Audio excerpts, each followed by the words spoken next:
Sources tell ET now that the lenders to United Spirits have refused to renew loans to Diageo-controlled liquor company and have placed a few stringent conditions, including removal of Mallya from the board. Let's go across to Simran Gill, who has more on this story. Simran, what are you picking up? Or what are the conditions that the bankers have placed with regards to giving fresh loans to USL? Tanveer, what we are picking up from our sources is that the consortium of lenders to USL have decided that they will not renew any loans to USL, and even about giving fresh loans, that is also the decision that is on hold. What we are picking up from sources is that the bankers have played a stringent condition that USL will have to remove Vijay Mallya from the board of USL as well as the post of chairman of USL, and only post that will the bankers decide whether they should renew loans to United Spirits. And of course, sources are also telling us that some amount of deadline has been issued to USL to decide on this particular matter, and what we understand is that if they are not able to comply with this particular decision, some bankers could also look at recalling loans of USL, but that particular option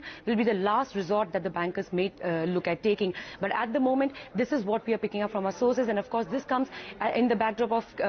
consortium of lenders led by SBI already fighting 14 cases against Kingfisher Airlines. They're also looking at declaring Kingfisher Airlines a willful defaulter, and this particular step does not come as a surprise, because already with asset quality pressures way too high in the system, the Governor Rajan as well as the Finance Ministry is standing by bankers and telling them to go all out and take strict actions against willful defaulters. So certainly this particular